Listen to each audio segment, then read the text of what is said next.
তারপরে ডি এর পরে বি এর ফুল প্রোডাকশনটা করবো 2000 ইউনিট, ডিমান্ডটা ফুলফিল করে দেবো, ম্যাক্সিমাইজ হবে প্রফিট। এরপরে র্যাঙ্কিং এ কে আছে? সি বললেন না? সি এর ডিমান্ড হচ্ছে 2500, তখন সি কে আমরা এই পুরোটা করে দেবো, 2500 পুরো প্রোডাকশন করব। এরপরে কত মিনিট থাকে? এরপরে স্যার 1500 ডি এর 1500 ইউনিট প্রডিউস করতে লাগে আমার কত মিনিট করে? 6 মিনিট করে, 6 15 90 9000 মিনিট লেগে যায়। 9000 স্যার। আচ্ছা, তারপরে আমার বি এর লাগে 2000 ইউনিট 2 মিনিট করে 4000, তাহলে 4000 মিনিট চলে গেল। এবার আসেন সি এর 2500 ইউনিট 3 মিনিট করে 7500, তাহলে 13000 আর 7500 20500 হয়ে গেল না? এরপরে বাকি মিনিট কত থাকে? 24000 মিনিট থেকে 20500 বাদ দিলে কত থাকে? 3500। এই 3500 আমি সবার মানে যে ডি যেটা র্যাঙ্কিং যেটা সবচেয়ে কম হয়েছে একে আমি এর প্রোডাকশন করবো। তাহলে এতে আমার 5 মিনিট করে পার প্রোডাক্ট লাগে, তাহলে 3500 মিনিটে আমি কত ইউনিট করবো? এখানে স্যার এটা ইকুয়াল ভাগ করতে হবে স্যার, 700 এর মতো আসে মিনিট। 700 আসবে, 3500 ভাগ 5, তাহলে আমার 700 ইউনিট। এটা আমি এ প্রোডাকশন করব। এই তো বিষয়টা হচ্ছে এখানেই হচ্ছে, এটাই হচ্ছে হিসাব, আর কিছু নেই। না স্যার, ফার্স্টে একটু স্যার আমার কনফিউজ হয়েছিলাম স্যার, এখানে 400 মেশিন আবার 24000 মানে মেশিন ইউনিট আসছে। এটা পরে স্যার মানে আমি মানে 60 দিয়ে গুণ করার পরে 24000 আসছে, কিন্তু একটু মানে কোশ্চেন এরকম মানে হয়েছিল যে মানে 60 দিয়ে কেন গুণ হইলো আর কি, এরকম একটা কোশ্চেন ছিল। কেন হইলো এখন কি আর কোনো কনফিউশন আছে আপনার এখানে? না স্যার, এখন ঠিক আছে, বুঝতে পারছি। এখন ঠিক আছে। হিসাবটা খুবই সহজ, বুঝতে হবে আর কি, বিষয় বুঝতে পারলে হিসাবটা তো কোনো কঠিন কিছু না। ঠিক আছে, তো আমি তাহলে সবাইকে তাহলে মিউট করে দিচ্ছি, মিউট করে আমি স্ক্রিন শেয়ার করবো। আর আপনারা যখন আমাকে রেসপন্স করবেন আনমিউট করে কথা বলবেন, ঠিক আছে?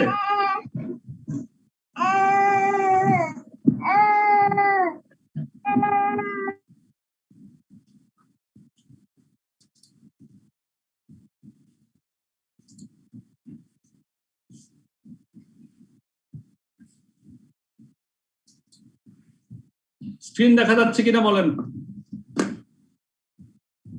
হ্যাঁ স্যার, দেখা যাচ্ছে। আর আমাকেও দেখতে পাচ্ছেন? হ্যাঁ স্যার। আলহামদুলিল্লাহ। তো আমরা শুরু করি। বিসমিল্লাহির রহমানির রহিম। আমরা চ্যাপ্টার 4 পর্যন্ত আমাদের কভার হয়ে গেছে, একটু রিভিউ করি শর্টলি।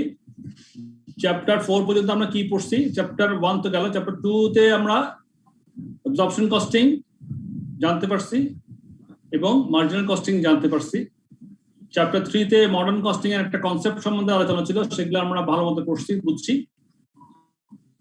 চ্যাপ্টার 4 এ এসে আমরা থ্রুপুট অ্যাকাউন্টিংটা করলাম কস্টিং এর মেথড হিসেবে এবং সেটা সম্বন্ধে জানলাম। আজকে আমরা খুব একটা ইন্টারেস্টিং চ্যাপ্টারে চলে আসতেছি, এটা হচ্ছে আপনার অ্যাক্টিভিটি বেসড কস্টিং এবং এনভায়রনমেন্টাল কস্টিং। এটা মডার্ন কস্টিং এর ধারাবাহিকতায় এই বিষয়টা আমাদের সামনে চলে আসছে। আমাকে শুনতে পাচ্ছেন সবাই ক্লিয়ারলি? Thank you. খুব ইন্টারেস্টিং এবং সবাই শুনেন ভালো করে এবং আমার সঙ্গে ইন্টারাকশন করবেন, দেখবেন যে খুবই মজা লাগবে।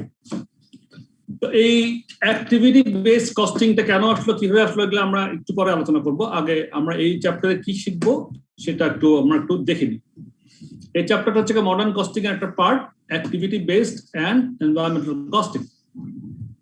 এখানে কি কি শিখবো আমরা? Discuss activity based costing as compared with traditional marginal and absorption costing methods, including its relative advantages and disadvantages as a system of cost accounting. তাহলে আমরা ট্রেডিশনাল কস্টিং যেটা করেছি, অ্যাবজর্পশন কস্টিং, মার্জিনাল কস্টিং যেটা শিখেছি জেনেছি, সেটা compare করে activity based costing সম্বন্ধে আমরা জানতে পারবো এবং এটার কি অ্যাডভান্টেজ ডিসঅ্যাডভান্টেজ সেগুলো সম্বন্ধে জানবো এই চ্যাপ্টারে। আর জানবো কি apply principles of environmental costing in identifying relevant internalized costs and externalized environmental impacts of the organization's activity. মানে এটা environmental costing সম্বন্ধে একটা ধারণা আমরা এখানে পাবো, সেটাতে আসবো। তবে মেইনলি কিন্তু এখানে আমার কাছে অ্যাক্টিভিটি বেস কস্টিংটাই আমাদের মেইন ফোকাস হবে আলটিমেটলি। তা আসেন তাহলে একটু আগাই। এই চ্যাপ্টারে কি আছে? চ্যাপ্টার ওভারভিউ ডায়াগ্রামে দেখা যাচ্ছে দুই ভাগে ভাগ করছে। একটা হচ্ছে ABC মানে অ্যাক্টিভিটি বেস কস্টিং, আর হচ্ছে environmental costing. Activity base costing এর মধ্যে বলতেছে যে এখানে আমরা জানবো কনভেনশনাল টেকনিক্স গুলো কি আছে, lumped together, shared on the basis of DLHS, direct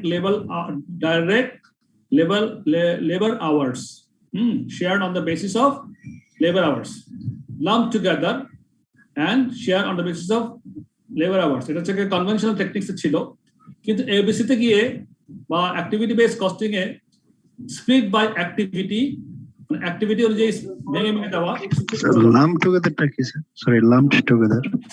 lump together এটা কনভেনশনাল ট্রেডিশনাল কস্টিং এর কথা বলছে, যেখানে আমরা ওভারহেড কস্ট থেকে লাম্প একসঙ্গে দলবদ্ধভাবে হিসাব করতাম, ওই জন্য লাম্প টুগেদার বলছে। ওকে।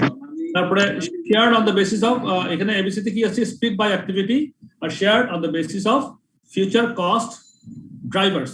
ফিউচার কস্ট ড্রাইভার্স, তাহলে কথা এসে গেল একটা ফিউচার, সরি না ফিউচার লিখছে নাকি, কি লিখছে না?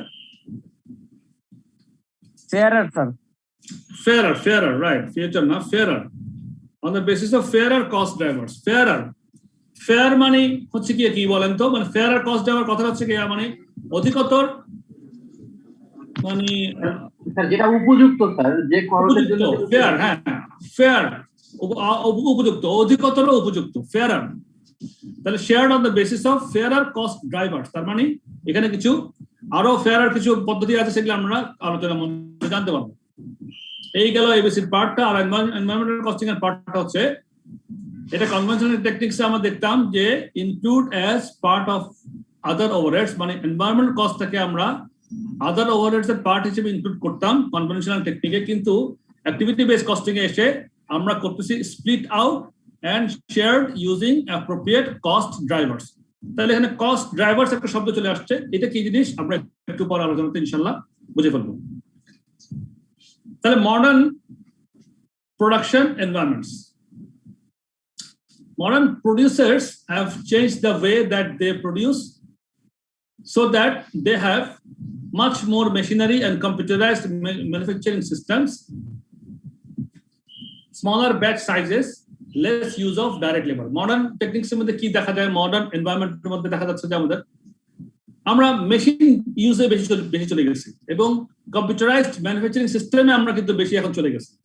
এটা প্রযুক্তির উন্নতির কারণেই আমরা অটোমেটিক্যালি এই পথে চলে আসছি যে আমরা মাচ মোর মেশিনারি নিচ্ছি এবং কম্পিউটারাইজড ম্যানুফ্যাকচারিং সিস্টেমে আমরা চলে আসতেছি। তাতে লেবার কমে যাচ্ছে, ওভারহেড কমে যাচ্ছে, ওভারহেড বেড়ে যাচ্ছে, এগুলো পরে আসবে। তারপর হচ্ছে কি স্মলার ব্যাচ সাইজেস, ছোট ছোট ব্যাচ সাইজ করে স্মল ব্যাচ হচ্ছে আমরা প্রোডাকশন করি। আর কি দেখি less use of direct labour, তাহলে আমার তখন ডাইরেক্ট লেবারের ইউজ কমে যাচ্ছে। and this has had the following impact on production cost. এই যে আমাদের মডার্ন প্রোডাকশন এনভায়রনমেন্ট সৃষ্টি হয়েছে, এটা আমাদের কিছু ইম্প্যাক্ট হয়েছে প্রোডাকশন কস্টের মধ্যে। কি প্রোডাকশন কস্টে কি ধরনের ইম্প্যাক্ট হয়েছে? more indirect overheads, for example insurance and depreciation of the machine and computers.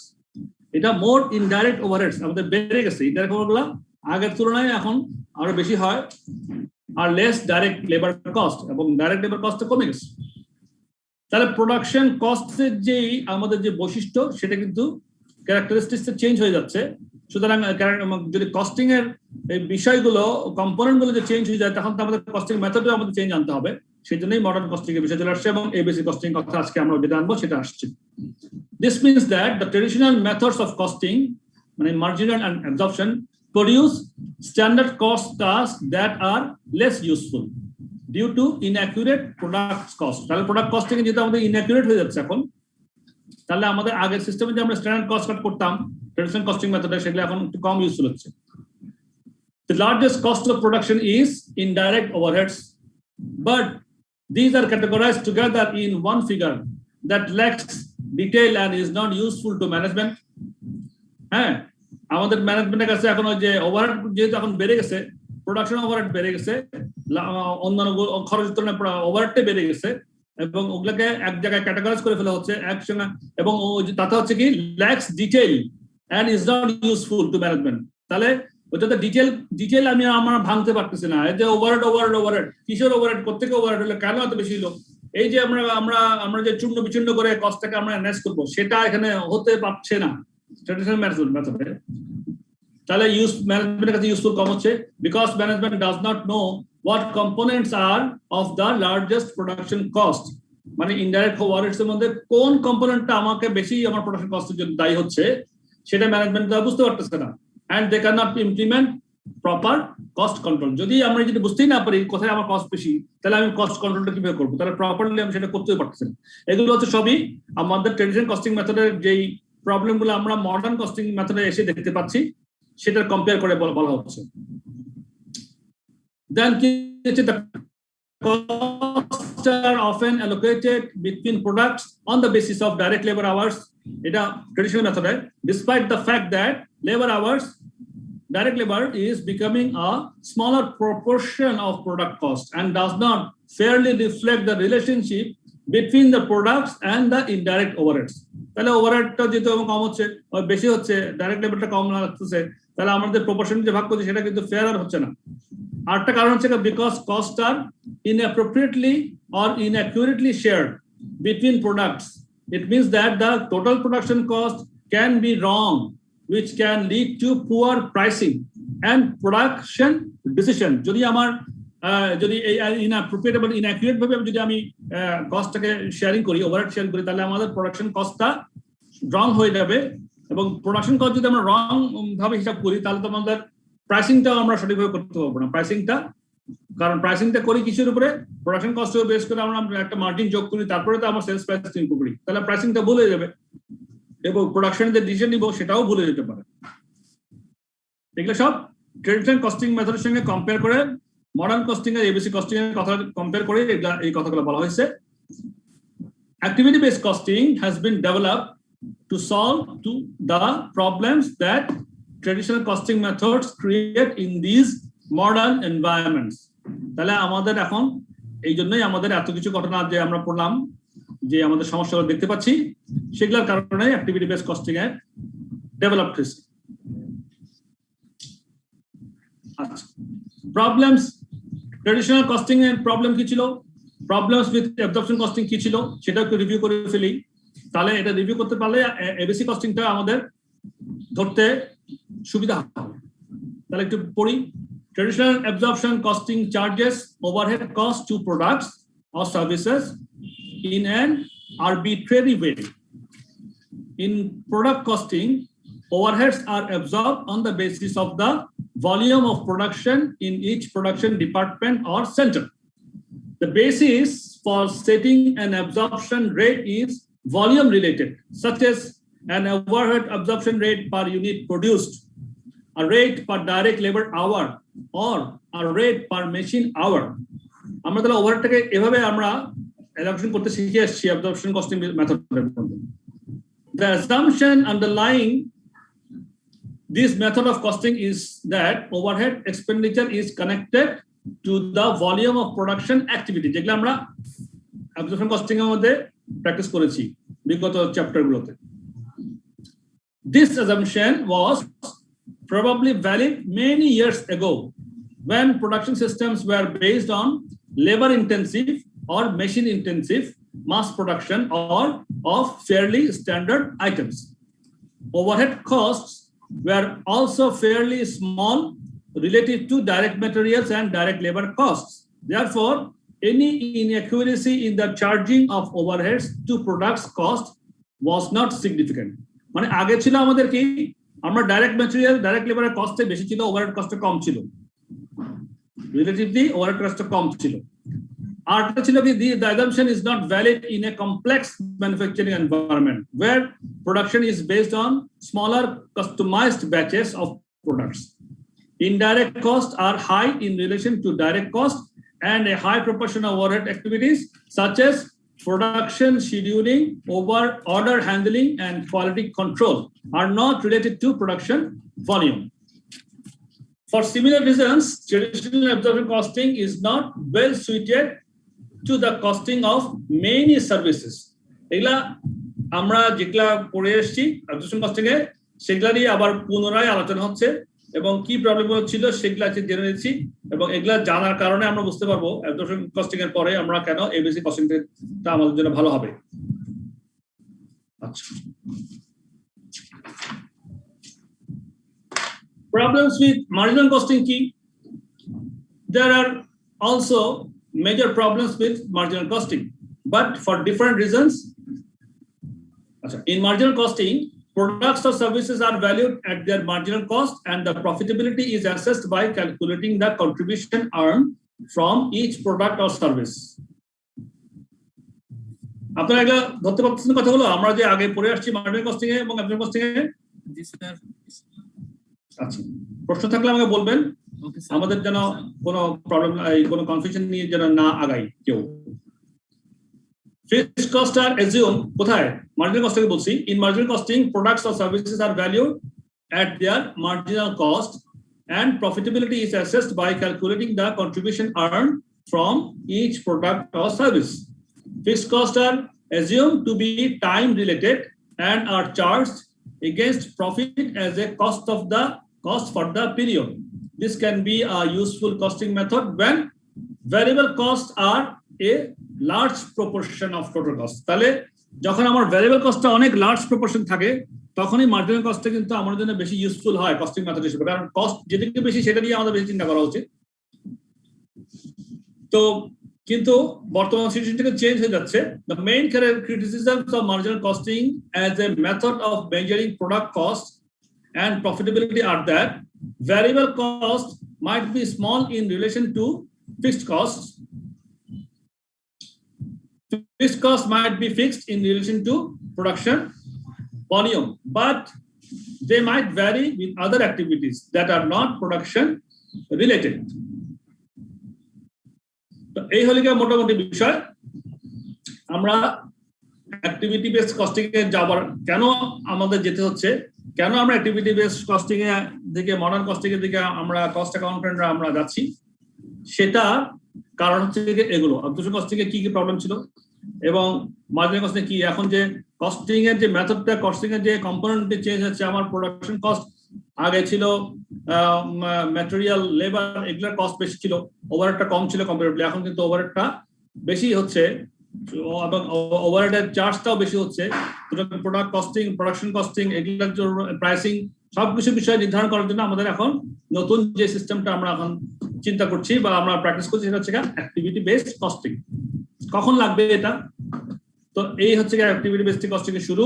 Activity based costing is an, আপনাদের কি বোর লাগছে না তো? না no sir. Sir no sir. আচ্ছা, আমাকে একটু রেসপন্স করিয়েন যদি কোনো রকম প্রশ্ন থাকে, ইন্টারাকশন করিয়েন। আর আপনারা একটু হু হা না বললে আমি বুঝতে পারবো না যে আপনারা আছেন কি নাই। ঠিক আছে স্যার। হ্যাঁ, তো ইন্টারাক্টিভ হলে ভালো লাগবে। গল্পের ছড়া দিলে আমরা মাথা ঢুকে দেবো। অ্যাক্টিভিটি বেসড কস্টিং এ কি হচ্ছে? Activity based costing is an alternative approach to product costing. তাহলে অল্টারনেটিভ কেন বললো? ওই অ্যাবজর্পশন কস্টিং এবং মার্জিনাল কস্টিং এর একটা বিকল্প একটা পদ্ধতি প্রোডাক্ট কস্টিং এর জন্য। It is a form of absorption costing, but দেখছেন এখানে বলছে it is a form of absorption costing. তার মানে এটাও অ্যাবজর্পশন কস্টিং এর মতোই, কিন্তু একটু ডিফারেন্ট আছে। কি ডিফারেন্ট আছে? But rather than absorbing overheads on a production volume basis, it firstly allocates them to cost pools before absorbing them into units using cost drivers. তাহলে কি হচ্ছে, আমার এটা অ্যাবজর্পশন কস্টিং এর মতোই একটা কস্টিং সিস্টেম এবিসি কস্টিংটা, অ্যাক্টিভিটি বেসড কস্টিংটা, কিন্তু একটু ডিফারেন্স আছে। ডিফারেন্স থেকে আমরা অ্যাবজর্পশন কস্টিং এ ওভারহেডটা কি করতাম, ভলিউমের উপরে বেসিস করে আমরা অ্যালোকেট করে দিতাম, কিন্তু এই ক্ষেত্রে আমরা ভলিউমের উপরে বেসিস করে অ্যালোকেট করব না। অ্যাক্টিভিটি বেসড কস্টিং এর ক্ষেত্রে কি করব, আমরা rather we firstly allocate them to cost pools. আমরা কস্ট পুলস করে দিলাম। কস্ট পুলস মানে হচ্ছে খাত, মনে করেন খাত, এই খাতে এই খাতে এই খাতে এই খাতে, ওভারহেডের খাত নির্ধারণ করবো, এই কয়েকটা খাত আছে, ওই কোন খাতে কত খরচ সেটা সে হিসাব করবো। তাহলে খাত অনুযায়ী ডিস্ট্রিবিউট করবো before absorbing them into units of using cost driver. এবং প্রত্যেক খাতের মধ্যে ওই মানে কস্ট ড্রাইভার কোন খাতকে কোন কস্ট ড্রাইভার দ্বারা ওটা বেশি ইনফ্লুয়েন্স হয়, কি কারণে একটা খাতে কস্টটা বেশি হয় বা কম হয়, সেই জিনিসটাও যেটা সেই জিনিসটা নির্ধারণ করা যেটা হবে সেটাকে বলা হবে কস্ট ড্রাইভার্স। তাহলে cost pools and cost drivers দুটো বিষয় এখানে আসে। Cost pool and cost driver সম্বন্ধে আমাদের একটা ভালো ধারণা নিতে হবে। দেখি এগুলা কি জিনিস। A cost pool is an activity that consumes resources and for which overhead costs are identified and allocated. For each cost pool, there should be a cost driver. তাহলে cost poolটা কি? এটা একটা activity that consumes resources. আমার যে রিসোর্সটা আছে, material, labour যাই আছে না কেন, হ্যাঁ, এই যে রিসোর্সগুলো যে আমার কনজিউম করবে, এই অ্যাক্টিভিটি দ্বারা রিসোর্স কনজিউম হবে, for which overhead cost are identified and allocated. তখন আমরা ওভারহেড কস্ট যত হবে ওটা ওই কস্ট পুল অনুযায়ী আমরা নির্ধারণ করব। খাত বাংলায় বলতে খাত, এই খাতে ওই খাতে বলি না আমরা সেটা। For each cost pool there should be a cost driver. তাহলে প্রত্যেক খাতকে ইনফ্লুয়েন্স করে কোন বিষয় দ্বারা ইনফ্লুয়েন্স হয় ওটাকে বলা হয় cost driver. Cost driver is a unit of activity that consumes resources. Unit of activity, হ্যাঁ, কত পরিমাণ লাগে, ইউনিট কত। Cost driver is a unit of activity that consumes resources. An alternative definition of cost driver is a factor influencing the level of cost. আমার কস্টের যে লেভেলটাকে influence করে যে ফ্যাক্টরটাকে সেটাকে বলা হয় কস্ট ড্রাইভার। ওই আমাদের সামনে আলোচনাতে আরো ক্লিয়ার হবে। কস্ট পুল এবং কস্ট ড্রাইভার এই দুটো শব্দ আপনারা মাথায় ঢোকান এবং মনে মনে প্রচারণ করেন যে cost pool and cost driver. Illustration 1টা পড়ি। ইলাস্ট্রেশন 1টা পড়লে আমাদের একটু দেখেন আরো ক্লিয়ার হবে। Imagine the machine department in a traditional absorption costing system. একটা মেশিন ডিপার্টমেন্ট একটা ট্রেড কস্ট সিস্টেমে একটা চিন্তা করেন, ইমাজিন করেন। The overhead absorption rate would be based on machine hours because many of the overheads in the machine department would relate to the machines.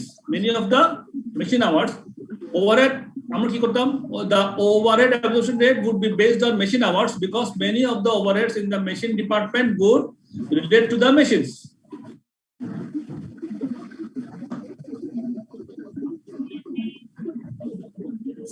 একটু wait করতেছি, আদান হচ্ছে, একটা মিনিট ওয়েট করি।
ঠিক আছে, আবার শুরু করি। বিসমিল্লাহির রহমানির রহিম।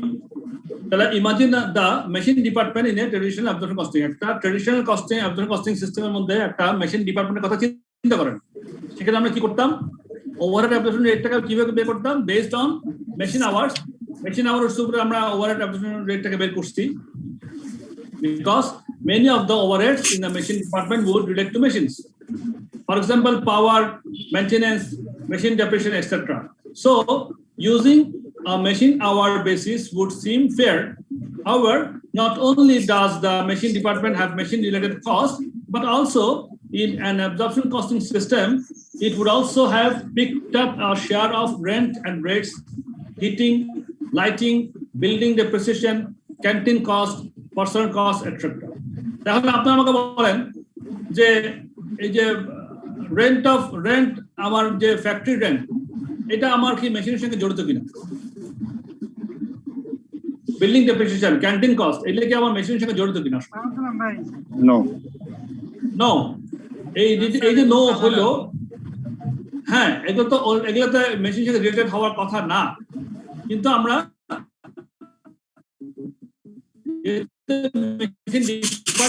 আমরা ওটা থেকে অ্যালোকেট করে দিতাম।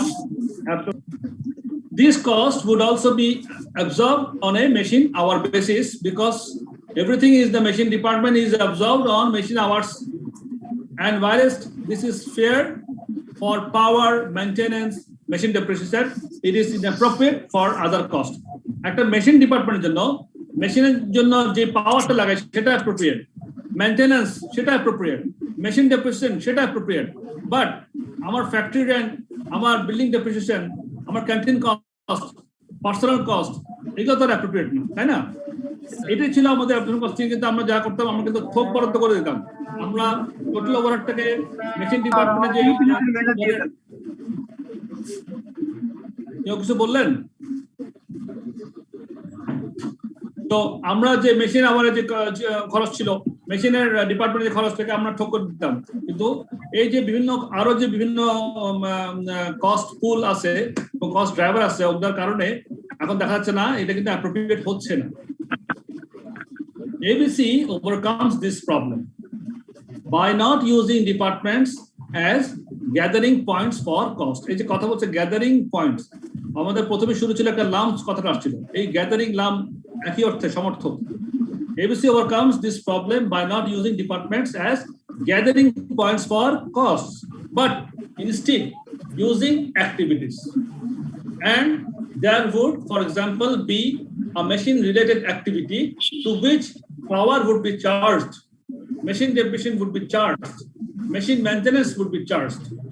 It would not pick up a share of personal costs or rent or rates, or indeed anything not machine related. Machine related কোনো কিছু এটা তখন আর পিক আপ করবে না। কোথায়? ABC costing মেথডে। ABC's flexibility thus reduces the incidence of arbitrary apportionments. এই যে arbitrary apportionments কথাটা বলছে, এটার মানে কি আমাকে কেউ বলতে পারবেন? ABC's flexibility thus reduces the incidence of arbitrary apportionments. এই কথাটা কেন বলছি? আম্মু কই? এই যে আম্মুর কথা শুনতে পাচ্ছি, এটা বন্ধ করুন একটু।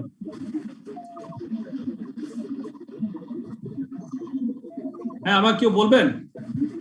আমি একটু মিউট করি সবাইকে।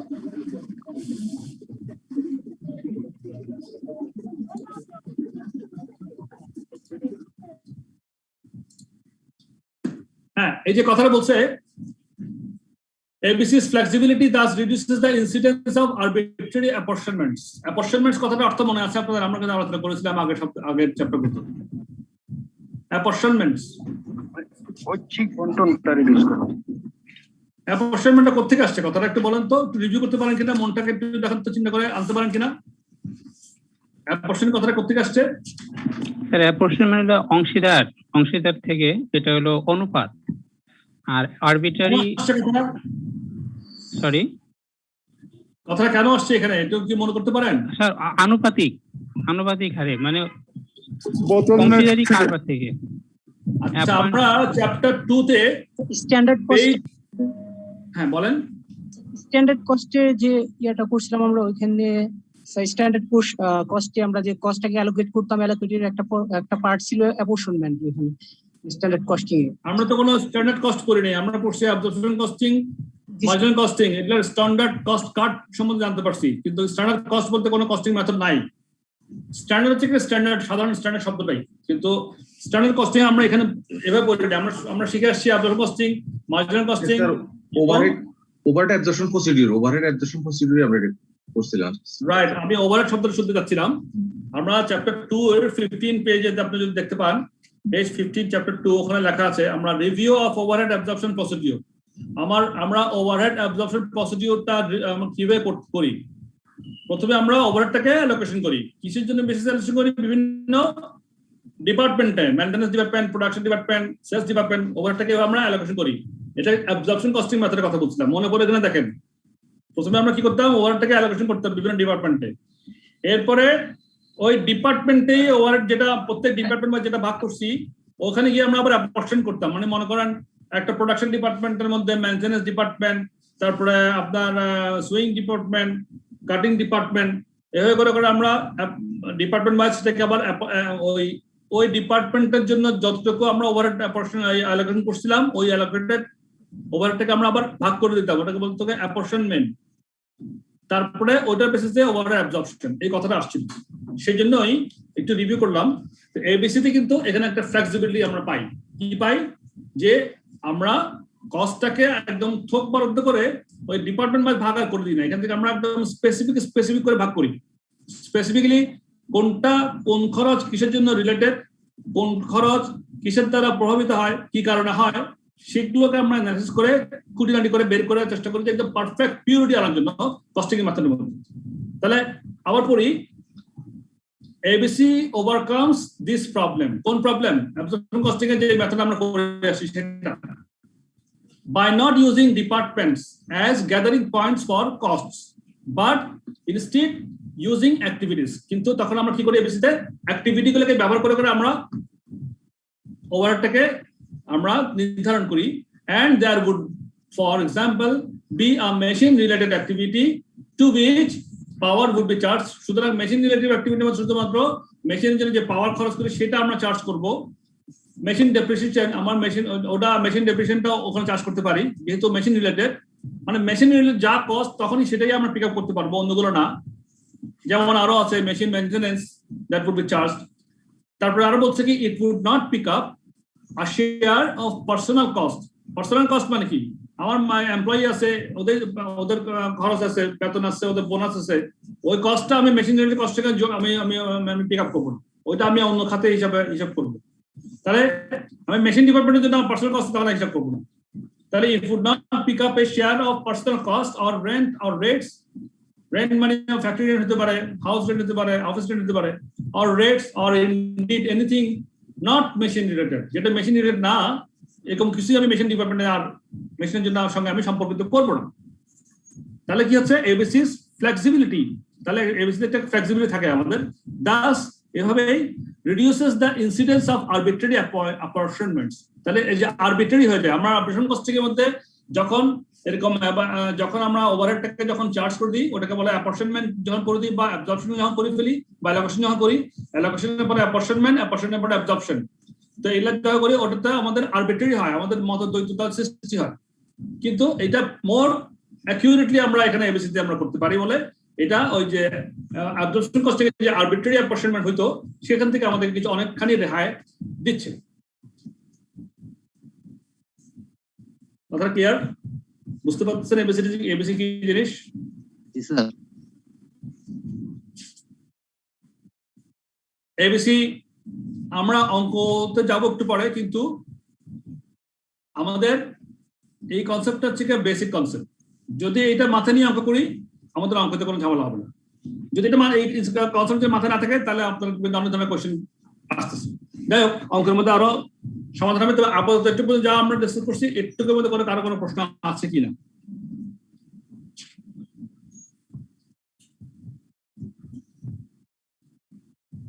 সবাই বুঝছেন? জি স্যার। আগাবো? ওকে স্যার, আপনি যান। আচ্ছা, থ্যাংক ইউ। এবার আসেন এবিসি ভার্সেস অ্যাবজর্পশন কস্টিং। একটা ডায়াগ্রাম আমাদের দেখাচ্ছে, এবিসি ভার্সেস অ্যাবজর্পশন কস্টিং একটা ডায়াগ্রাম দেখাচ্ছে। এটা এই যে আগে দেখেন এখানে service departments assigning cost using measures of service usage, stage 1 production ডিপার্টমেন্টে দিত প্রোডাকশন লাইনস, অ্যাবজর্পশন কস্টিং এ মেজার্স। এটা একটা ডায়াগ্রামে দেখাচ্ছে, এটা একটা দেখাচ্ছে, আর একটা পাশে একটা আছে। এটা হচ্ছে আপনার এটা হচ্ছে অ্যাক্টিভিটি বেস ইয়ের মধ্যে, এটা হচ্ছে অ্যাক্টিভিটি বেস কস্টিং কিভাবে করে, এগুলা বিচ্ছিন্ন ভাবে যায়, আলাদা আলাদা যায়। এখানে অ্যাক্টিভিটি পুল আছে, অনেকগুলো পুল আছে। অ্যাবজর্পশন কস্টিং এর মধ্যে ডিপার্টমেন্ট বা ডিজেড একদম থোক বরাদ্দ করে অ্যাবজর্পশন করে দিচ্ছে, কিন্তু এখানে দেখা যাচ্ছে যে অনেকগুলো কস্ট পুল, অ্যাক্টিভিটি পুল করছে, অ্যাক্টিভিটি পুল করে ওরা ভাগ করছে, প্রোডাক্ট লাইনের মধ্যে দিয়ে দিচ্ছে। এটাকে জাস্ট ডায়াগ্রামে বোঝার চেষ্টা করছে, আপনারা এটাকে দেখিয়েন। দেন হ্যালো, জি বলেন স্যার। আমরা কি 5 to 7 মিনিটস একটু ব্রেক দিতে পারি নামাজ, আসর নামাজ জন্য? অবশ্যই পারি। আমার মনে হয় ঠিক 5টার সময় দিই, কেমন? আমরা 5 minutes to 7 minutes একটা ব্রেক দিব, ঠিক অবশ্যই দিব। সমস্যা নেই, 5টাই বেটার হবে। 5টায় দিব। আমি একটু আগে যাই, একটু এই ফ্লোটা শেষ করে ফেলি। তাহলে আসেন আইডেন্টিফাইং অ্যাক্টিভিটিস এন্ড ড্রাইভার্স।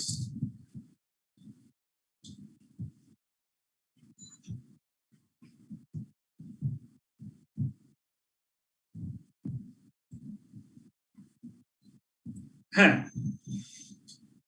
তাহলে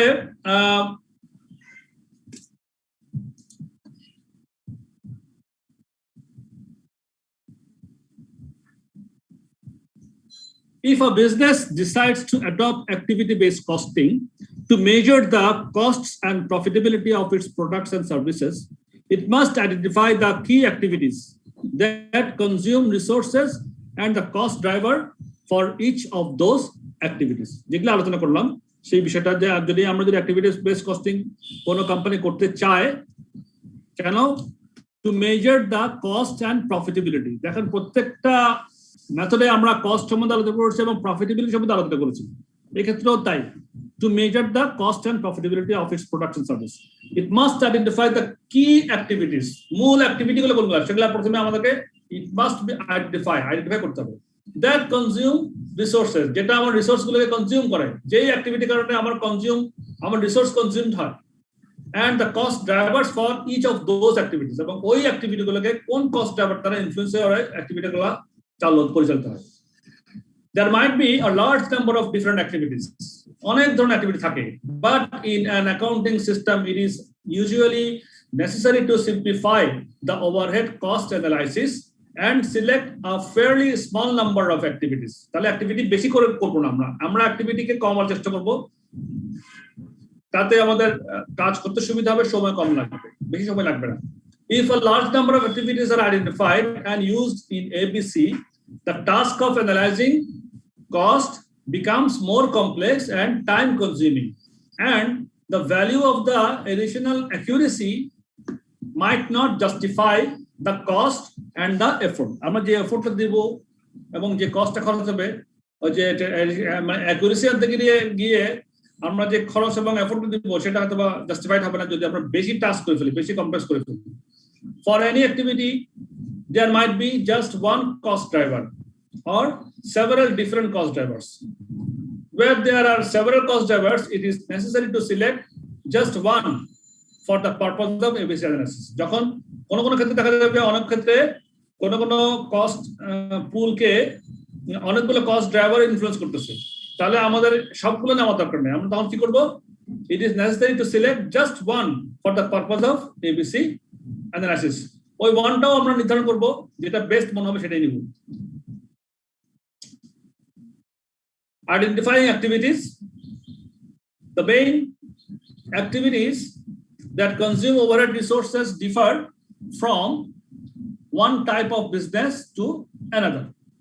A useful approach to identifying suitable activities within a business is to consider 4 different categories of activity or transaction. সাধারণত বিভিন্ন ধরনের অ্যাক্টিভিটি ট্রানজাকশন হয়, সেটার উপর বেসিস করে আমরা we can consider business to consider the four different categories of activity or transaction.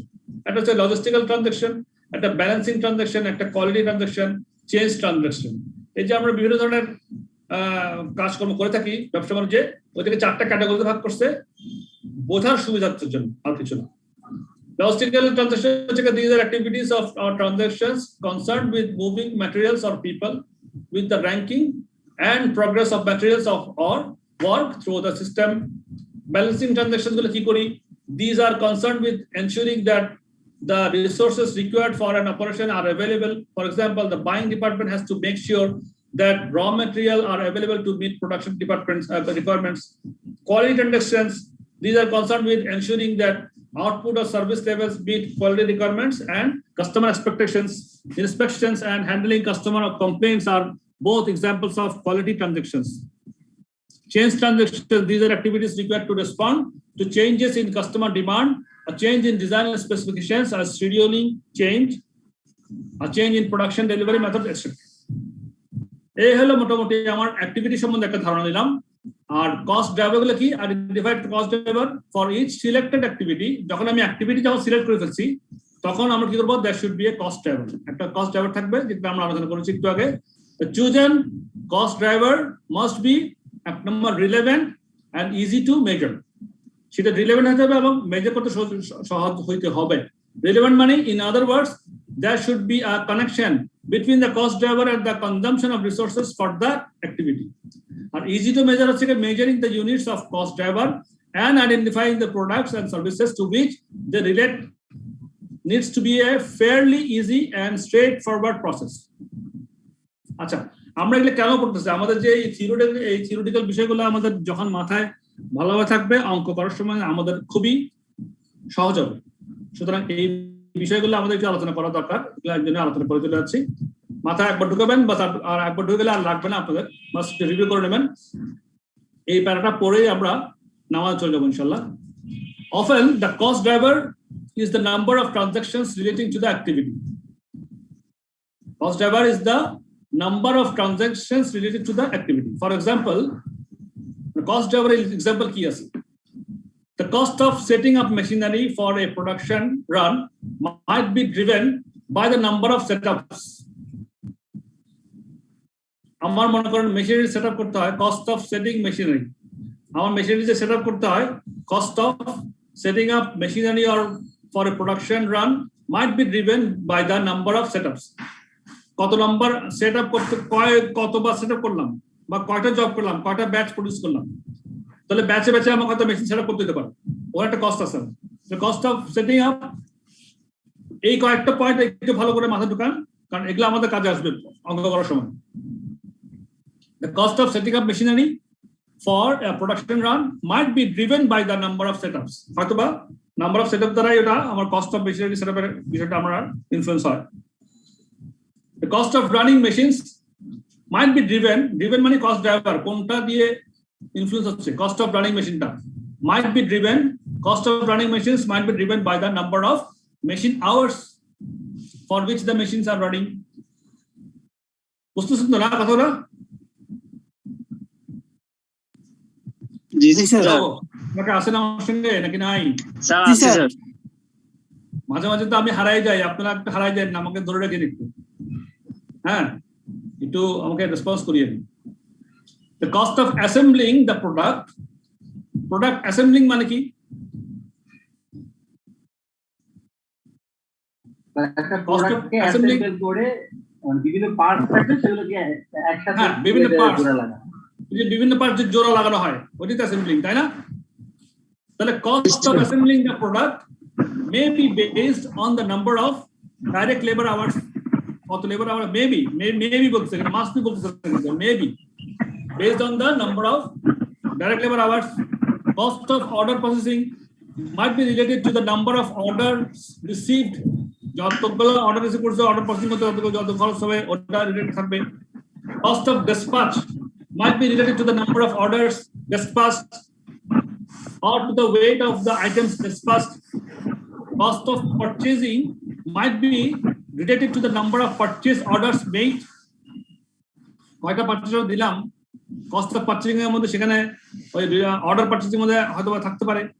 Cost of quality control might be related to the number of inspections carried out. Quality controlটা ইন্সপেকশনের উপর নির্ভর করে, তাহলে কয়টা ইন্সপেকশন করলাম, or to the incidents or rejected items.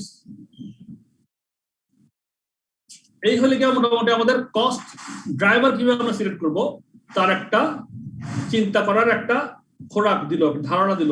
এইভাবে আমরা চিন্তা করতে হবে যে কোন কস্টটা কোন কস্ট পুলকে কোন কস্ট ড্রাইভার ইনফ্লুয়েন্স করতেছে, কোন কস্ট পুলকে কোন কস্ট ড্রাইভার ইনফ্লুয়েন্স করতেছে, কোনটা রিলেভেন্ট, কোনটা easy to measure. Cost driver identify করার সময় আমরা চিন্তা করবো কোনটা রিলেভেন্ট বেশি, কোনটা ইজি টু মেজার। আর কস্ট পুল তো আমরা বললাম যে খাত, কি কি খাতে আমার খরচটা, কস্টের আমার যে খরচগুলো হচ্ছে সেটা আমরা কস্ট পুলের মাধ্যমে বা খাতে কস্ট পুলের মাধ্যমে করব, এবং ড্রাইভার হিসেবে করব আমরা কস্ট ড্রাইভার হচ্ছে রিলেভেন্ট হতে হবে, ইজি টু মেজার হতে হবে, যেটা কস্ট পুলকে ইনফ্লুয়েন্স করে। একটু পর্যন্ত সবাই বুঝছেন? সবাই মাথায় আসছে? মোটামুটি আসছে মাথায় কথাগুলো? জি স্যার। জি স্যার। প্রশ্ন নাই? আচ্ছা, তাহলে আমরা এখন আমাদের একটা ব্রেক নিই 5 থেকে 7 মিনিট। স্যার অ্যাক্টিভিটিস গুলো সরি, বলেন। স্যার অ্যাক্টিভিটিস গুলো একটু আরেকবার যদি ক্লিয়ার করে দিতেন, এই যে লজিস্টিক ট্রানজাকশন ব্যালেন্সিং, মানে জাস্ট এক কথা। এটা অ্যাক্টিভিটি না, এটা হচ্ছে ট্রানজাকশন এন্ড নামাজের পরে করেন। Categories of transaction. হ্যাঁ, স্যার 10 মিনিট ব্রেক দেন স্যার, নামাজের 10 মিনিট। জি, 10 মিনিট বেশি হয়ে যাবে, 7 মিনিট দিচ্ছি, আমরা 7 মিনিটও চলে আসি। 7 মিনিট ব্রেক, ঠিক আছে? স্যার জি স্যার স্যার জি 11 স্যার ঠিক আছে স্যার। এখন কয়টা হচ্ছে? স্যার এখন 5:04। 5:04, আমরা 5:11-তে উঠবো ইনশাআল্লাহ।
আমি সমাধান করে দেবো, যেখানে আমি বলছি।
সবাই আসছেন?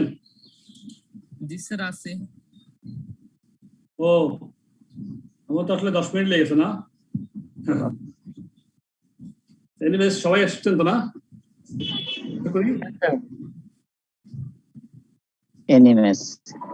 এনিমেস কয় anyone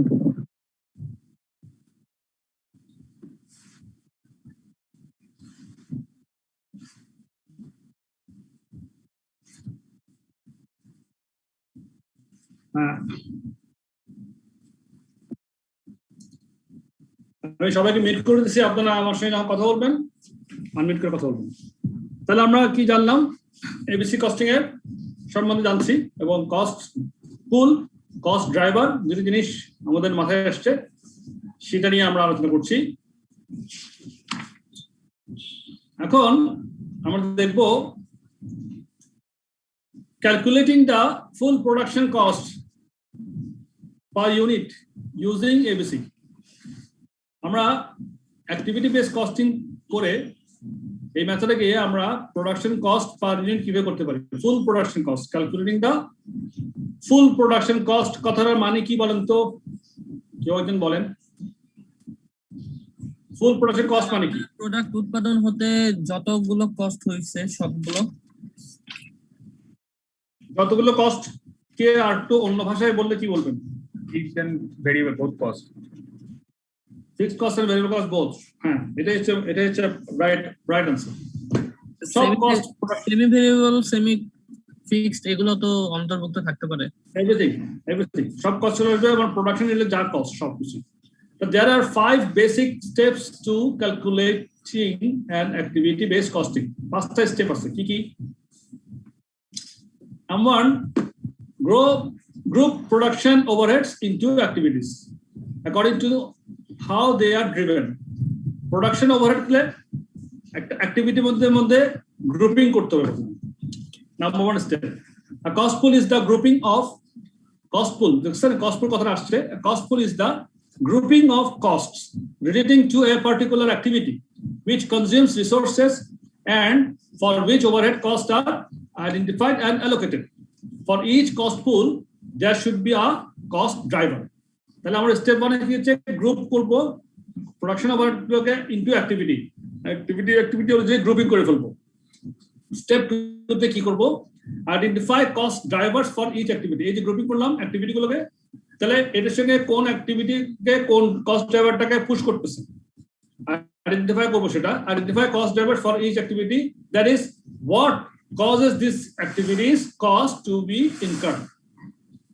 The cost driver is the factor that influences or drives the level of cost. তারপরে স্টেপ 3 তে কি করব? Calculate a cost driver rate for each activity. তারপর রেট বের করব কিভাবে? per unit rate আমার নিয়ে আসবো তখন।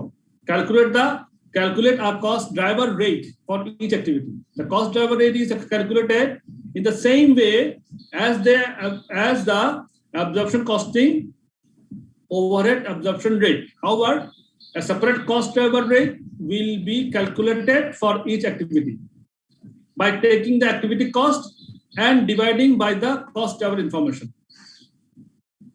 তাহলে অ্যাক্টিভিটি অনুযায়ী আমরা যখন ওভারহেডটাকে যখন ভাগ করব, গ্রুপিং করব, ওই একটা অ্যাক্টিভিটিকে যে কস্ট ড্রাইভারটা ইনফ্লুয়েন্স হবে সেই কস্ট ড্রাইভারটা ভাগ করলে আবার পার ইউনিটে চলে আসবে কত। সেটা হচ্ছে cost, calculate a cost driver rate for each activity. তারপর স্টেপ 4 এ absorb the activity cost into product. তখন আমরা প্রোডাক্টের মধ্যে ওই রেট অনুযায়ী আস্তে আস্তে করে আমরা অ্যাবজর্ব করা শুরু করব। আর স্টেপ 5 এ calculate the full production cost and or the profit or loss. এই হচ্ছে মোটামুটি 5টা স্টেপ। তো এখানে আবার some questions ask for the production cost per unit or profit or loss per unit, some questions are asked the total production cost or total profit or loss. Per unit কোন প্রশ্নের মধ্যে per unit বের করে দিতে হবে, কোন প্রশ্নের মধ্যে বলবে টোটালটা বের করে দেবে। তাহলে ফার্স্ট স্টেপ, তাহলে কি আবার স্টেপগুলো আমরা রিভিউ করি। Step 1, group production overhead into activities. Step 2, identify cost drivers for each activity. Step 3, calculate cost driver rate for each activity. Step 4, absorb the activity cost into the product.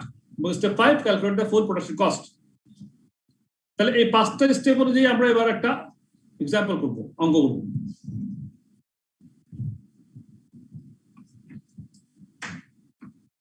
আচ্ছা, তাহলে অঙ্কটা কি আছে? A manufacturing business makes a product in two models. যেটা মডেলে করে model 1 and model 2. Details of the product of two products are as follows. Model 1, model 2, annual sales 8000 unit, 8000 unit. Number of sales orders 60, 250. Sales price per unit 54, 73. Direct material cost per unit 11, 21. Direct labor hours per unit 2 ঘন্টা, 2.5 ঘন্টা। Direct labor rate per hour 8 টাকা, 8 টাকা। Dollar, $8। Special parts per unit 2টা লাগে, এর লাগে 8টা। Production batch size 2000 unit, 100 unit. Production batch size মানে ব্যাচে ব্যাচে প্রোডাকশন হয়, এক এক ব্যাচে 2000 ইউনিট করে। মডেল 1 এ 2000 ইউনিট হয়, মডেল 2 তে 100 ইউনিট হয়। সেটআপস পার ব্যাচ, মডেল 1 এ লাগে একটা সেটআপ, মডেল 2 তে লাগে 3টা সেটআপ। সেটআপটা মানে কি রকম? ফর এক্সাম্পল, একটা ওই প্রোডাকশন করার জন্য আমার এক সেটআপের মধ্যে মডেল 1টা হয়ে যায়, কিন্তু মডেল 2 তে গেলে আমার 3টা সেটআপ, মানে কাটিং সেকশন, সুইং সেকশন, ওই কলারিং সেকশন, বটম সেকশন এগুলো থাকতে পারে। ওই জন্য পার ব্যাচে সেটআপে কয়টা ব্যাচে সেটআপ হতে পারে, এই ধরনের একটা উদাহরণ হতে পারে এটা। সেটআপস পার ব্যাচ, প্রোডাকশন ব্যাচ সাইজ 1 এরপর আসেন কস্ট। এখন দেখেন কিছু কস্ট দিচ্ছে এখানে, এখানে কিছু ইনফরমেশন দিচ্ছে আর এখানে কিছু কস্ট। এখানে সেটআপ কস্ট, যেটাকে সেটআপ কস্টটাকে কস্ট ড্রাইভার থেকে নাম্বার অফ সেটআপ, এটা কিন্তু সবগুলো কিন্তু এগুলা ওভারহেড কস্ট, টোটাল ওভারহেড কে ভাগ করে দিচ্ছে। Setup cost, material handling cost, special part handling cost, invoicing cost, other overheads সব মিলিয়ে টোটাল ওভারহেড 3,08,600। তাহলে এখন এই টোটাল ওভারহেড কে কোন অ্যাক্টিভিটিতে কত খরচ হয় সেটাকে ভাগ করে এখানে ডিটেইলস করে দিচ্ছে। এটাই হচ্ছে আমার এবিসি কস্টিং এর এই ধারণাটা, এটাই মেথডটা, এটাই। তাহলে সেটআপ কস্ট কে ইনফ্লুয়েন্স করতেছে কে? Number of setups. Setup cost হচ্ছে আমার 97,600, আর এটাকে ইনফ্লুয়েন্স করে নাম্বার অফ সেটআপস। তাহলে আমি নাম্বার অফ সেটআপস অনুযায়ী কি করতে হবে? আমাকে আমার প্রোডাক্ট অনুযায়ী এটাকে ভাগ করে ওটাকে আমরা অ্যাবজর্ব করতে হবে। ম্যাটেরিয়াল হ্যান্ডলিং কস্ট যা আছে 42,000 টাকা, এটাকে ইনফ্লুয়েন্স করে নাম্বার অফ ব্যাচেস। তাহলে কোন প্রোডাক্টের প্রোডাকশনে কত ব্যাচ যায় সেই অনুযায়ী ভাগ করে দেবো আমি ম্যাটেরিয়াল হ্যান্ডলিং কস্ট থেকে।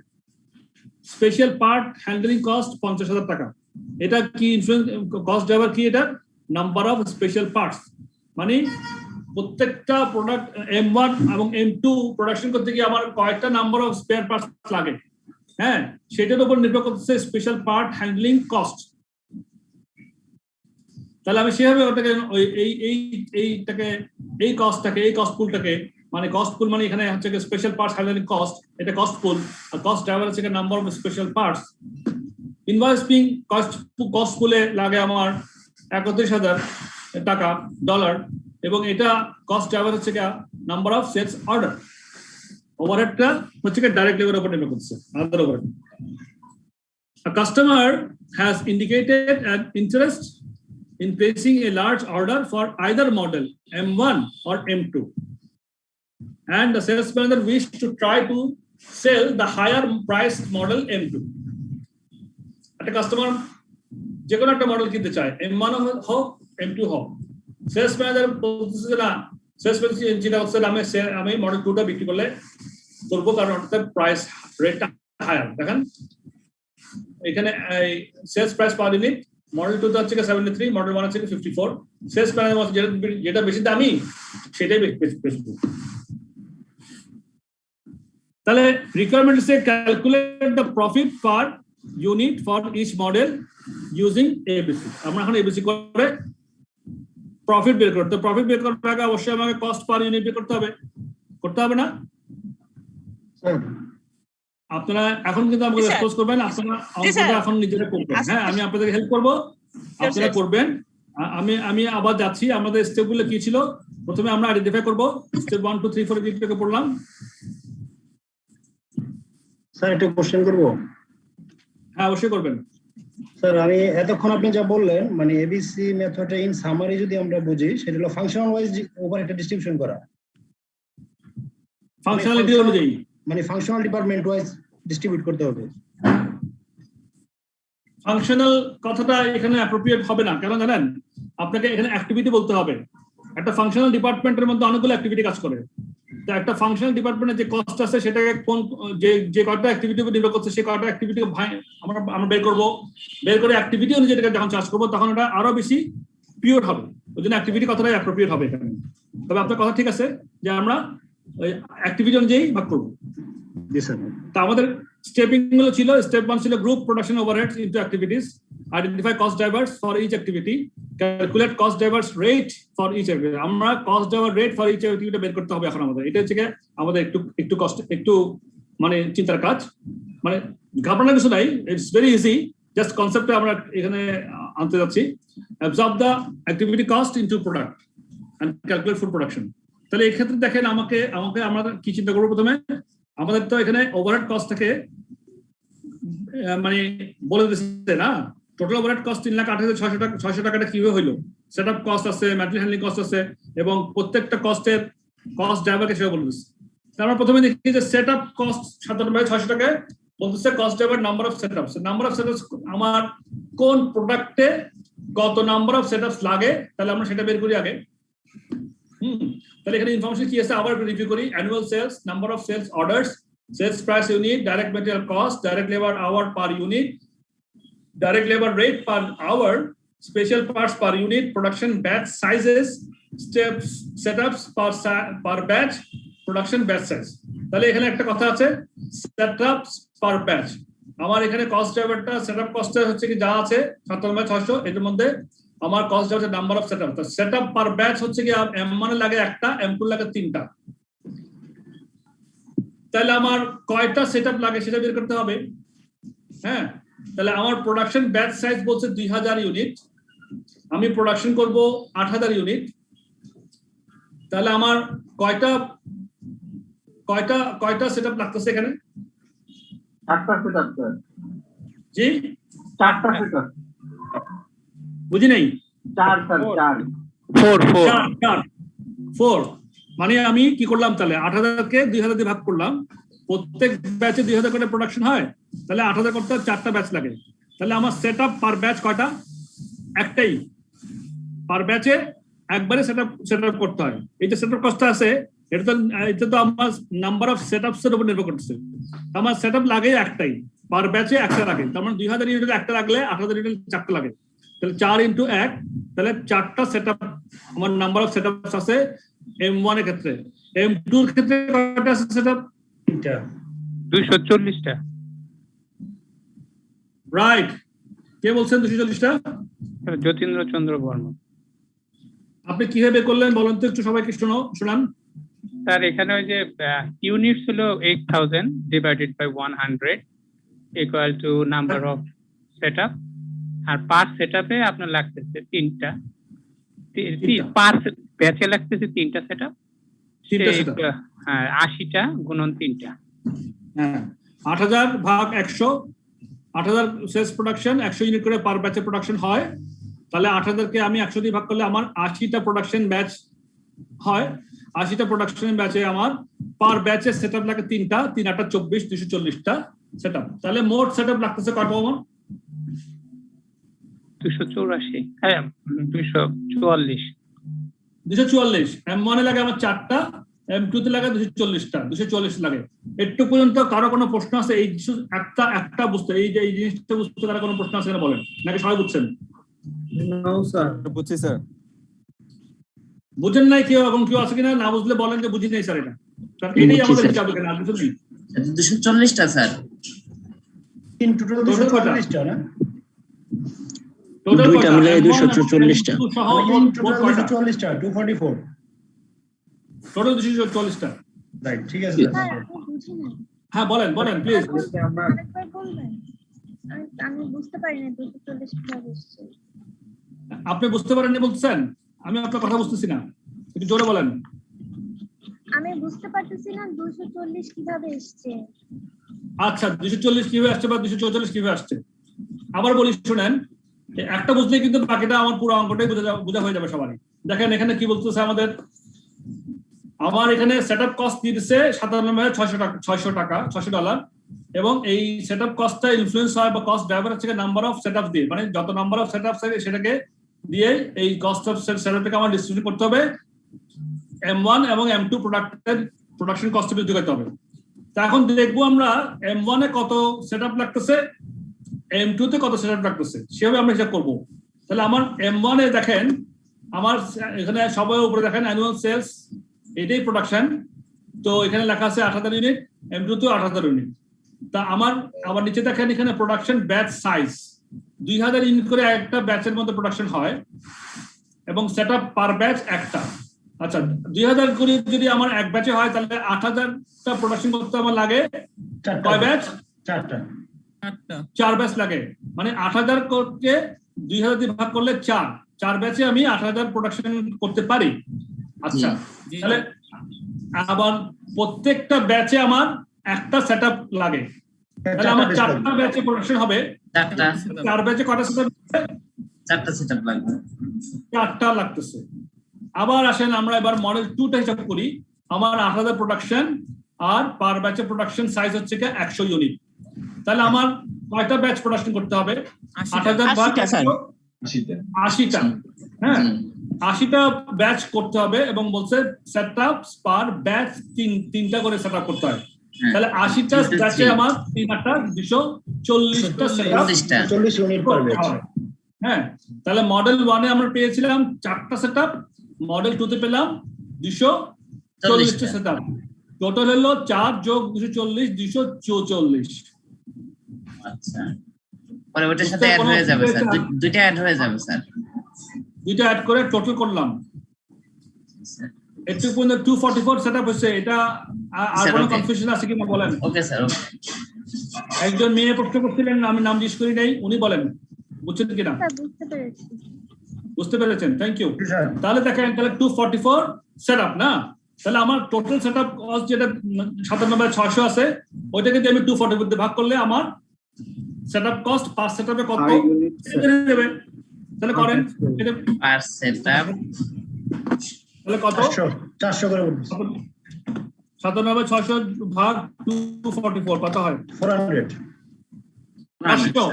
সবার 400 হয়েছে তো নাকি? স্যার ভুল করলে হবে না স্যার। হ্যাঁ কই ভুল করলে সবার মিলবে না, এমনি সবার 400 না। সবার 400 হয়েছে কিনা বলেন, এটা যদি একটা ক্লিয়ার করতে পারি না তাহলে কিন্তু 400 হয়েছে। হ্যাঁ তাহলে বাস এবার তো সহজ। এবার আমার 97,600 কে তাহলে আমার M1 এ কত টাকা যাবে? 1600।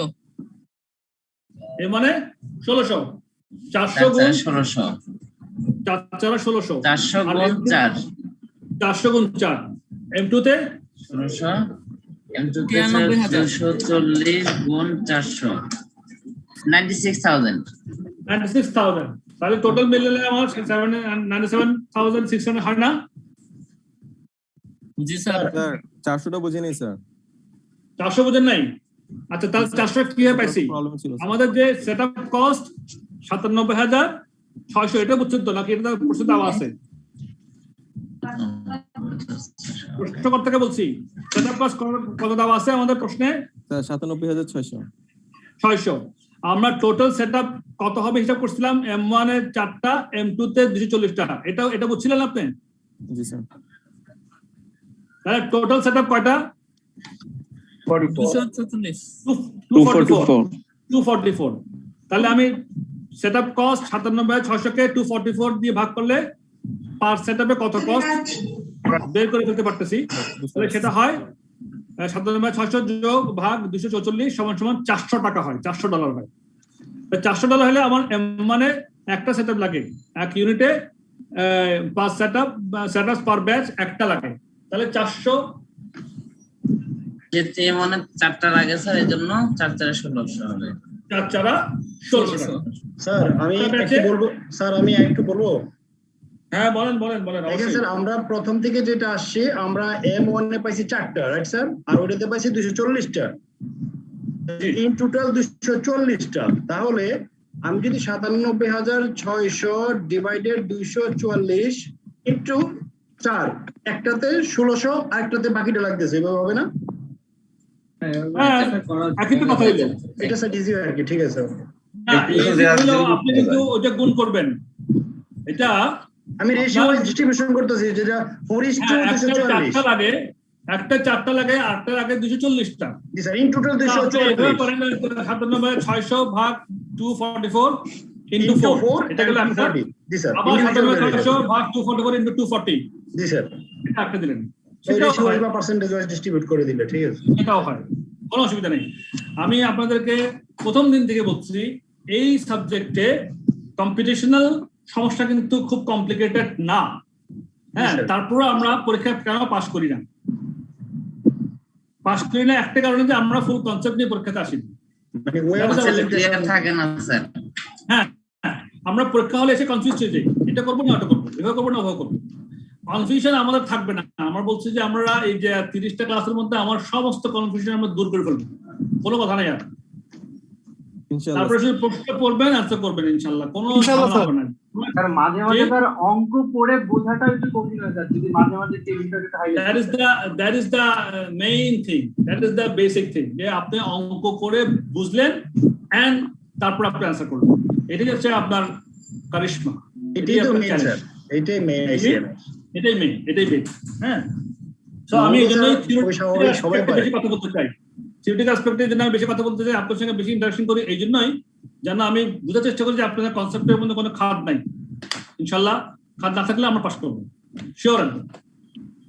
আচ্ছা, নেক্সট আসে ম্যাটেরিয়াল হ্যান্ডলিং কস্ট ভাগ করি। এবার আমরা ম্যাটেরিয়াল হ্যান্ডলিং কস্ট কত আছে? 42,000 টাকা আছে। এটার কস্ট ড্রাইভার কি? Number of batches. তাহলে আমার কত ব্যাচ লাগে? আমরা একটা আর তিনটা 84 স্যার টোটাল এখানে।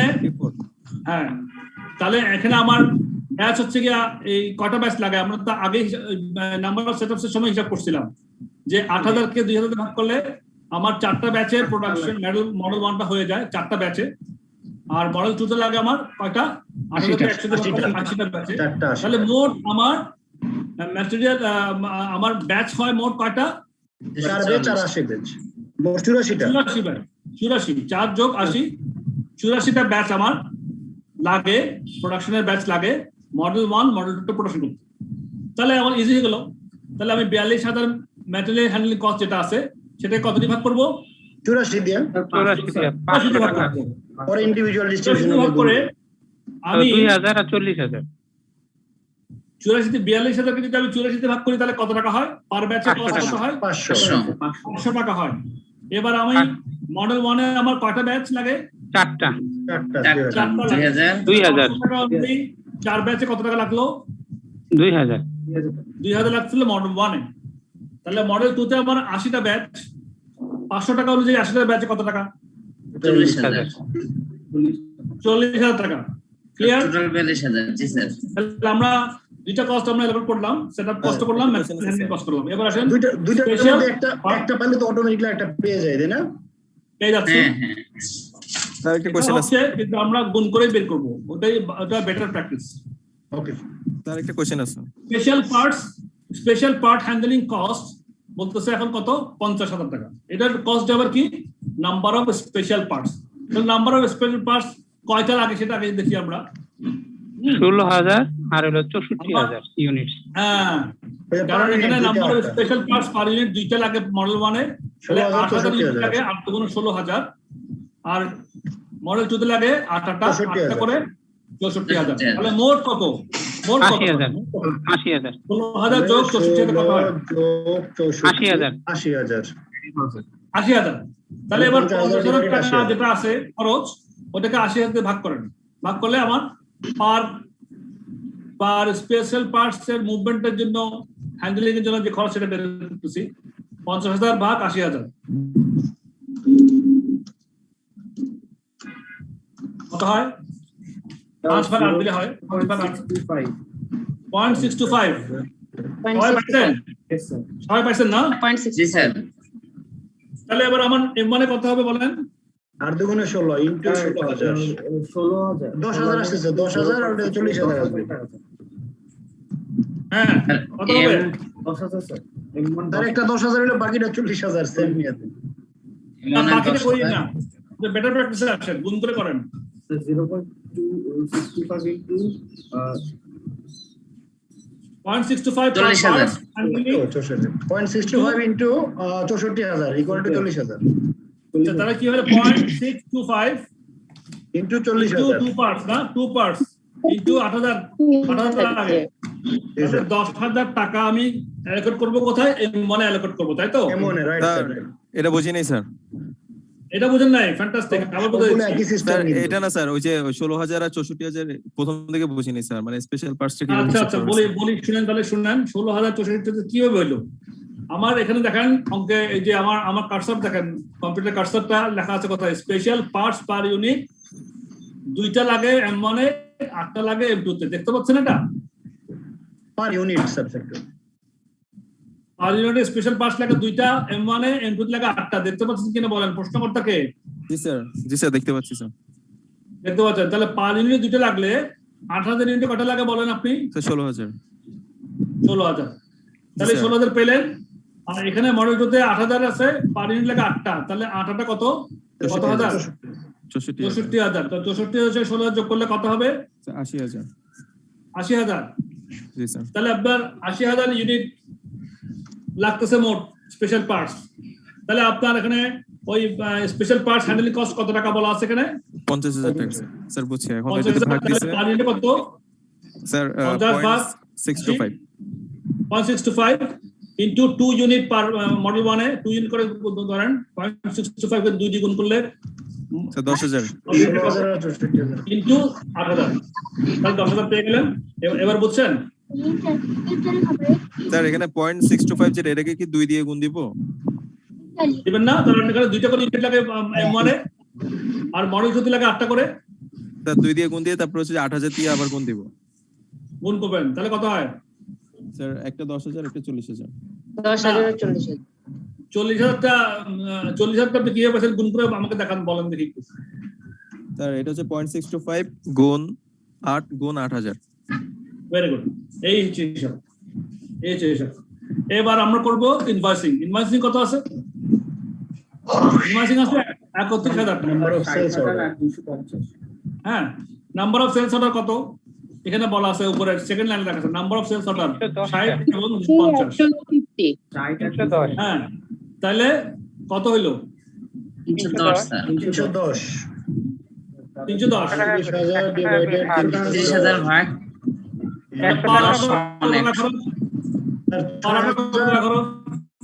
100 টাকা স্যার 25,000 টাকা ভাগ 310 তাহলে কত হয় 100 টাকা 100 টাকা তাহলে আমার M1 এ কত খরচ লাগতেছে 6,000 টাকা স্যার M2 তে লাগবে 25,000 হ্যাঁ M1 এ 6,000 M2 তে 25,000 তাহলে এটাও অ্যালোকেট করে দিলাম তাহলে বাকি থাকলো একটা আদার ওভারহেডস কি হিসেবে নির্ভর করছে ডাইরেক্ট লেবার আওয়ার্স এর উপর নির্ভর করছে ডাইরেক্ট লেবার আমার কত আছে এখন দেখেন লেবার আওয়ার্স মানে 2 ঘন্টা আর 2.5 ঘন্টা পার ইউনিট ঘন্টা আর 2.5 ঘন্টা তাহলে 8,000 ভাগ করে দেন এবার 8,000 আর দুগুণ 16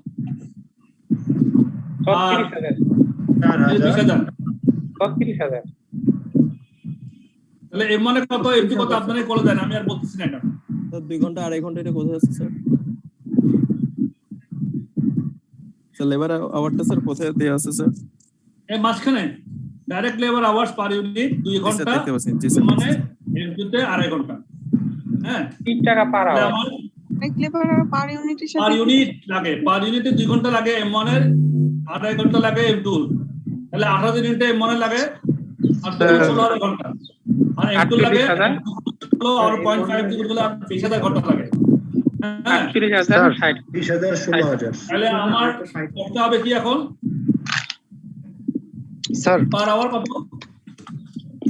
108 ভাগ 36,000 তাই না জি স্যার 3 টাকা করে পার আওয়ারে আমার লাগতেছে গুণ মানে কত দিব কত বেরিয়েছিল আমাদের 16,000 16,000 গুণ 3 গুণ 16,000 48,000 জি M2 তে স্যার 60,000 60,000 টাকা স্যার একই নিয়ম বলেন স্যার ইনভয়েসিং স্যার এখানটা একটু বুঝাইলে একটু মানে আমি বুঝতে পারি ইনভয়েসিং একটা খরচ এটা একটা ওভারহেড খরচ ইনভয়েসিং একটা ওভারহেড খরচ হ্যাঁ এক ধরনের খরচ এটা নির্ভর করছে আমার সেলস অর্ডারের উপর সেলস যখন করি তখন আমরা সেলস ইনভয়েস ইস্যু করি না সেলস ইনভয়েস ইস্যু করতে আমার কিছু খরচ আছে ওই খরচটা হচ্ছে ইনভয়েসিং কস্ট এটা একটা ওভারহেড তাহলে এটা নির্ভর করছে আমার ইনভয়েসিং 31,000 টাকা আমার নাম্বার অফ সেলস অর্ডারের উপর নির্ভর করছে নাম্বার অফ সেলস অর্ডার আমার এখানে 60টা এবং 250টা বলে দিচ্ছে তার দুটো যোগ করলে 60 যোগ 250 তাহলে 310টা সেলস অর্ডার হয় আমার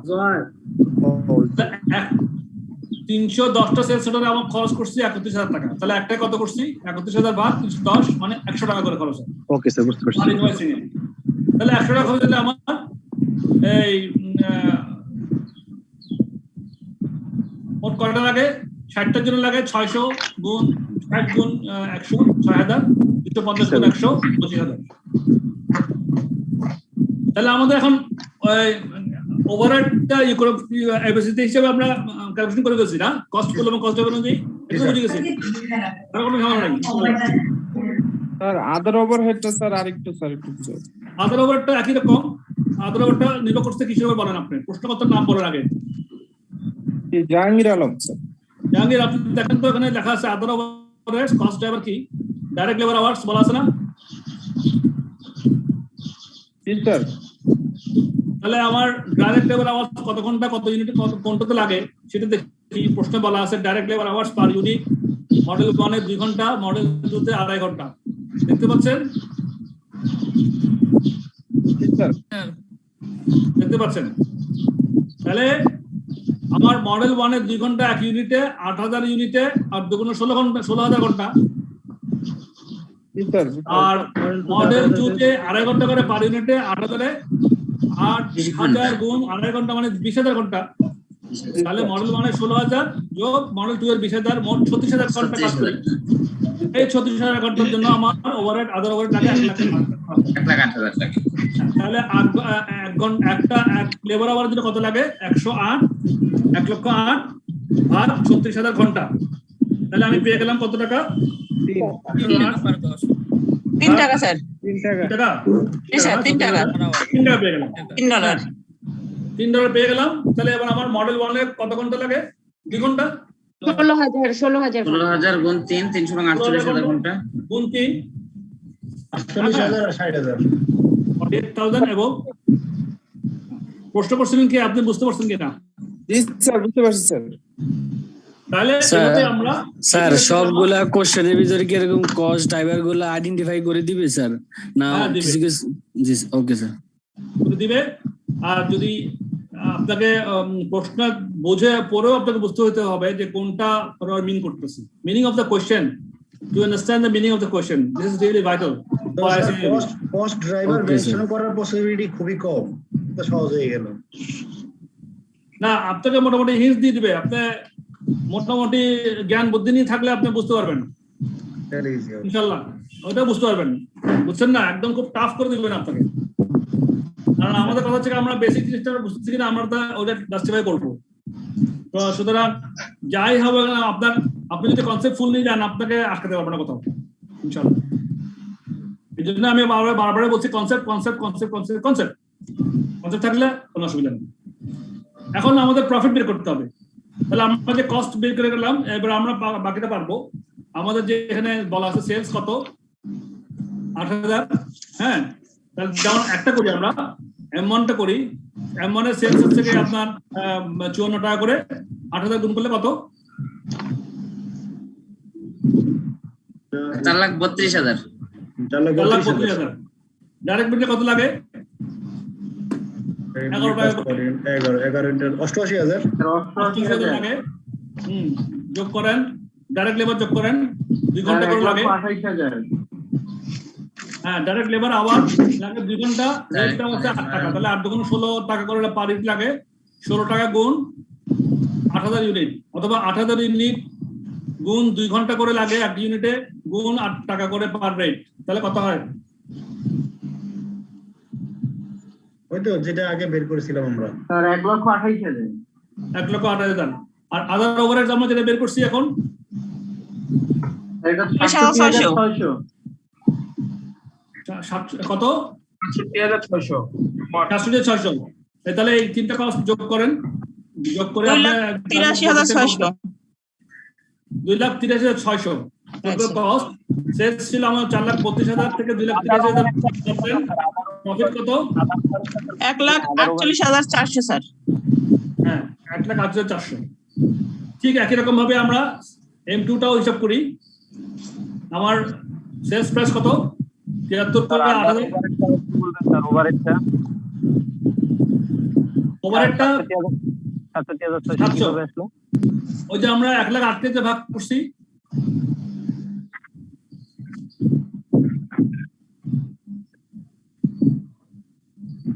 আমরা 67,600 আসছে।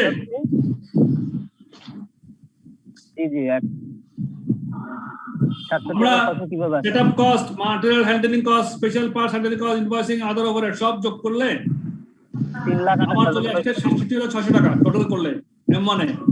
এটা টোটালটাই আমি ক্যালকুলেট করছি। হ্যাঁ আবার M2 তে সবগুলো যোগ করলে আমাদের চলে আসে 2,61,000 টাকা, বুঝছেন? হ্যাঁ তা M2 তে এবার সেলস প্রাইস কত? 73 টাকা ইনটু 8,000 কত টাকা হয়? 84,000। 5,84,000 বিয়োগ ম্যাটেরিয়াল কত টাকা করে? 21 টাকা করে। ম্যাটেরিয়াল 21 টাকা ইনটু 8,000 কত টাকা? 8,000 1,68,000 স্যার। ডাইরেক্ট লেবার 8 টাকা করে আড়াই ঘন্টা, 20 টাকা ইনটু 8,000 ইউনিট, 1,60,000 টাকা। ঠিক আছে না?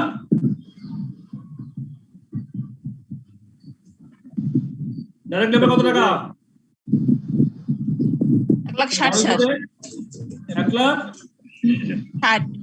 160 8,000 ইউনিট আড়াই ঘন্টা করে লাগে, গুণ 8 টাকা, তাহলে 160 টাকা, 1,60,000। আর আদার ওভারহেড এগুলাকে আমরা যে অ্যাপোর্শন করছি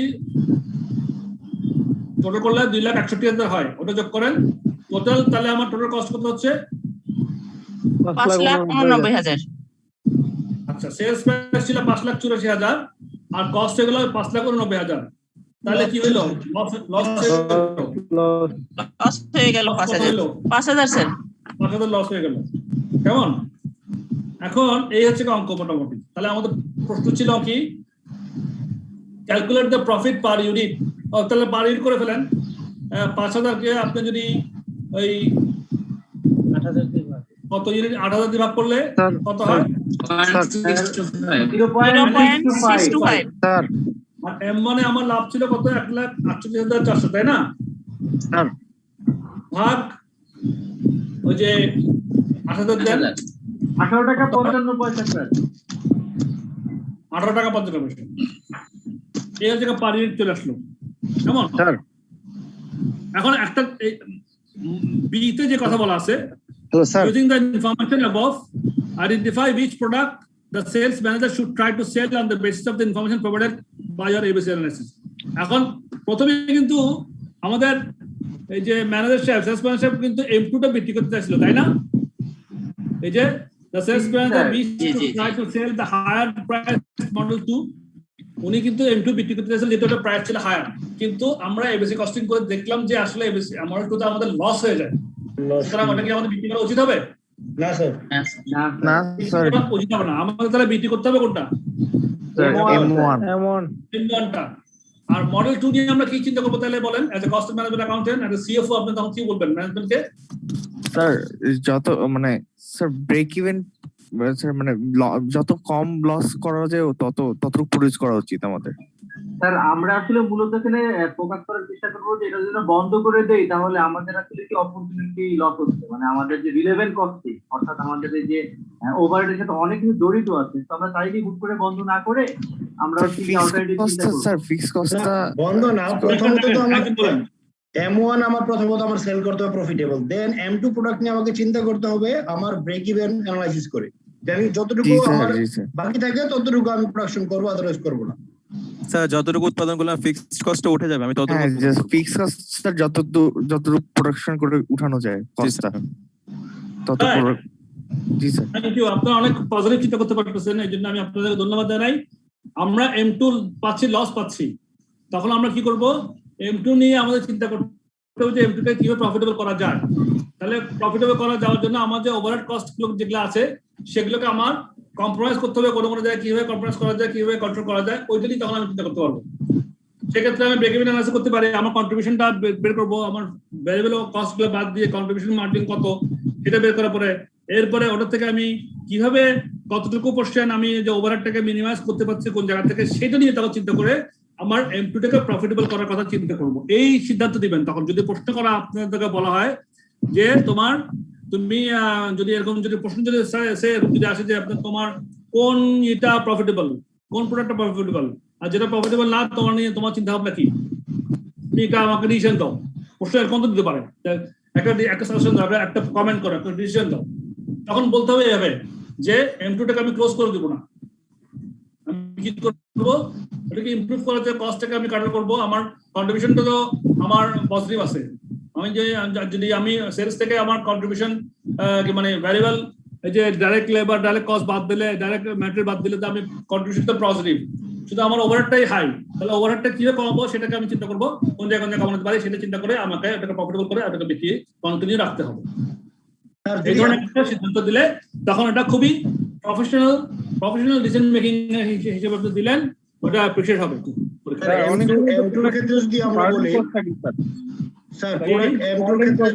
এগুলো তো স্যার রিমুভ করে দিলে প্রোডাক্টটা স্যার প্রফিটেবল হয়ে যায়।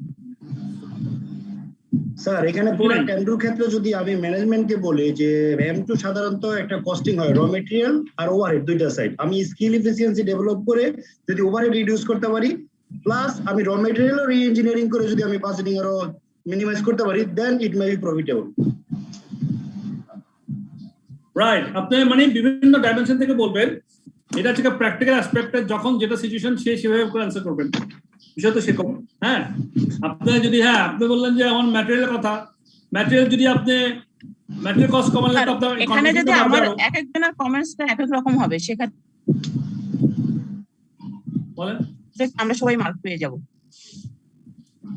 হ্যাঁ, কমেন্টগুলো যেটা দিবেন যুক্তিসঙ্গত কমেন্ট দিবেন। আপনি এক্সামিনারকে বোঝানোর চেষ্টা করবেন যে আপনি এটা রাইটলি আমি কোন দৃষ্টিকোণ থেকে এটা দিলাম, কোন দৃষ্টিকোণ দিলেন, এক্স্যাক্টলি দ্যাট ইজ ইম্পর্টেন্ট। আপনি যেটাই ডিসিশন দিবেন আপনি সেভাবে চিন্তা করে দিবেন। সবকিছুই আপনি আনতে পারেন, কিন্তু যুক্তিসঙ্গত হইতে হবে, অযৌক্তিক কিছু দেখবেন না। আইসিএবিতে অযৌক্তিক কিছু আমরা কেউ পছন্দ করি না। যদি লেখেন কেউ, তাতে আপনার ডিসক্রেডিট বলবেন যে না এসে নন প্রফেশনাল কথাবার্তা বলতেছে, কথা বলতেন নাই। আমাদের অ্যাটিটিউড থাকবে প্রফেশনাল অ্যাটিটিউড, আমরা পাস তো করবো ইনশাল্লাহ একদিন না একদিন, কিন্তু এখন থেকে আমরা প্রফেশনাল অ্যাটিটিউড নিয়ে কথা বলবো। আমাদের চলনে বলনে অ্যাটিটিউডে, আমাদের ডিসিশন মেকিং এ, আমাদের কমেন্টিং এ, আমাদের কথাবার্তা সব কাটাবে। স্যার ওভারহেড কস্টটাকে কিভাবে রিডিউস করা যায় আরেকবার একটু। ওভারহেড কস্টে কিভাবে রিডিউস করা যায়, এটা তো অনেকগুলো কারণ থাকতে পারে, অনেকগুলো বিষয় থাকতে পারে। আপনি তো ওটা তো বাস কারণ আপনি তখন বলবেন সাজেস্ট করবেন যে ওভারহেডটাকে আমরা কিভাবে রিডিউস করতে পারি, সেই বিষয়ে আমরা চিন্তা করতে হবে। স্যার আগের একটা প্রবলেম ছিল স্যার আগের ক্লাসে, পেজ 96